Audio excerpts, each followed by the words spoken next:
Hi everyone, I'm Dr. Didi Claassen. I'm the General Manager of AfriVet Training Services and I'm a veterinarian. Today I want to chat to you about foot and mouth disease. So what is foot and mouth disease? It's a highly contagious disease. What that means is that it spreads from animal to animal very quickly within a short period of time, and you can see the effect of the disease over long distances if we don't take control measures to curb the spread of the disease. So it's highly contagious and it affects various cloven hoof species. In South Africa, commonly affected is cattle, but it can also affect sheep, goats, and pigs. It is a controlled disease because it results in severe economic losses.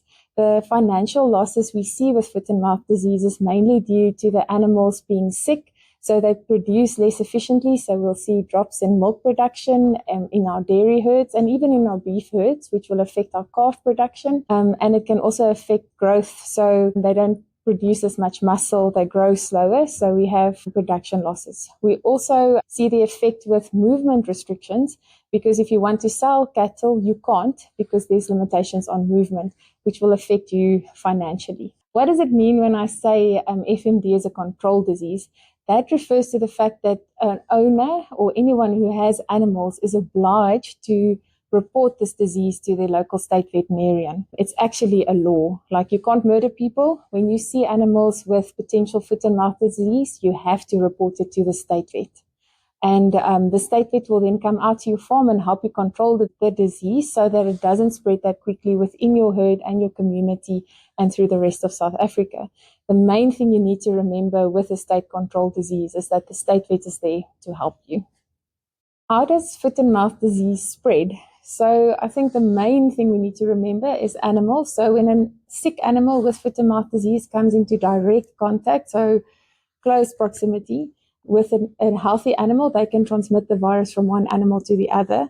But there are other means that animals can make each other sick. It's when they share food or feed troughs. One animal will eat, contaminate the feed with virus. The next animal will come and then get exposed to the virus. And the same happens with our water troughs and water sources.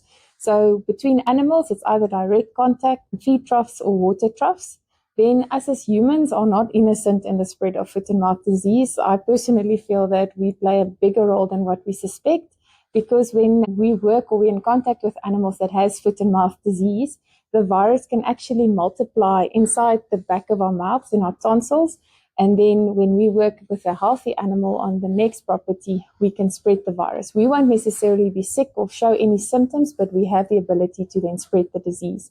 In the same way, virus that comes onto our clothing or at the bottom of our shoes or our gumboots can then also be transmitted from farm to farm. So for example, and this is especially important for people working with animals, if you go visit friends or your own house over the weekend where you have animals like goats or sheep or cattle, and they are sick, and you take the virus with you back to the place where you work, you can make the animals where you work sick, very sick, and it spreads quickly. And before you know it, there will be outbreaks wherever you move. So it's important to change your clothing when you move from one property to the next and adhere to biosecurity measures.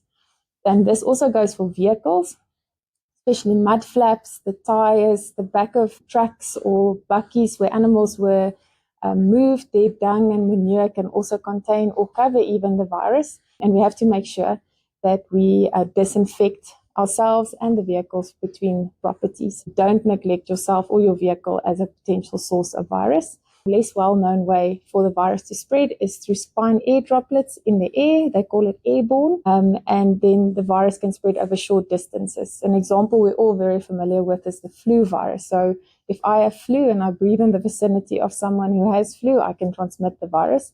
And in the same way, FMD can spread over short distances. What are the symptoms you will see with foot and mouth disease? So everything is in the name, foot and mouth disease. That's where we will look for lesions or sores for the animals. Because it affects the feet, you will see blisters, sores between the hooves or the claws, and it's extremely painful. So the animals will struggle to walk. So you will see that some of them are lame, reluctant to move, so they don't want to walk to the feeding troughs. It's sore to move. So that's one of the biggest symptoms you'll see. And we can generally refer to it as lameness. And then the other symptoms will be in the mouths.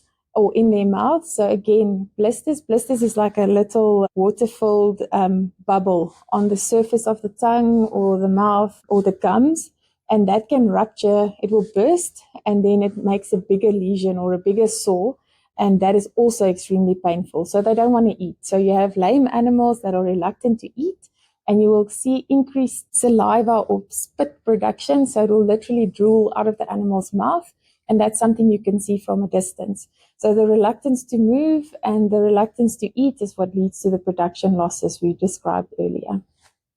So what do you do in the event that you do have a suspect foot and mouth disease case? So imagine you're on the farm, you've noticed an animal with lameness or they're reluctant to eat. Do not let that animal walk throughout the entire farm and potentially make healthy animals sick. Take them to the closest handling facility, whether it's a pen or a crush, where you can go and look inside the mouth and examine the feet closely. Once you're in the crush or have the animal in a handling facility, you need to take photos. So where the lesion is, whether it's in the mouth or on the feet, you take the photos and then you send it to your manager or to your veterinarian or the RMIS Ops Center, who will then assist you to decide, is this consistent with foot and mouth disease or not? If it isn't, the animals will be isolated for additional 3 weeks.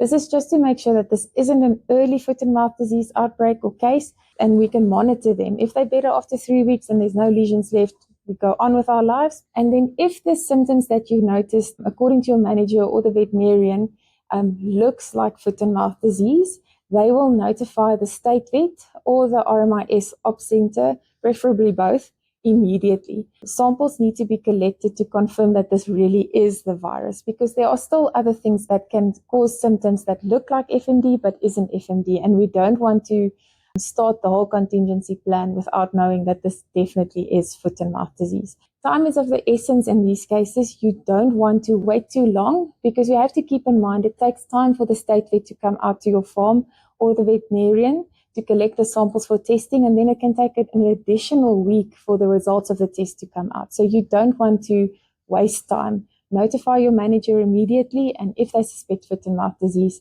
notify the state vet and RMIS Ops Center without delay. So your results have returned. If your test results are negative, the animals will remain in quarantine for at least 3 weeks. This is just to ensure that the animals are monitored for the entire incubation period of foot and mouth disease, so that we know that this negative is definitely negative. It's just to protect you, your herd, and then your community and the bigger South Africa, or the national herd is what we usually refer to. But if the results are positive, this is not such great news. Your animals will then remain in quarantine for longer periods of time, and your state vet will implement the contingency plan. If you want to know more about the contingency plan, it is available on the RMIS website. Alternatively, if you have questions, you can send them on WhatsApp to the RMIS Ops Center. The number is 067 391 4530. That is 067 391 4530. Or you can send them an email at opscenter@rmis.co.za. That's opscenter@rmis.co.za. Time is of the essence in these cases, so you want to notify the veterinarian, the state veterinarian, the RMIS Ops Center as soon as possible to get a state vet to come to the farm, collect these samples, and then submit it for testing. The reason for this is you don't want the disease to spread too quickly, and it can take some time for the state vet to come out to your farm, and then an additional week after the samples are submitted for the results to be released. So act quickly, inform your manager if you see these lesions, make informed decisions on whether it is FMD or not, and then notify the correct authorities to support you.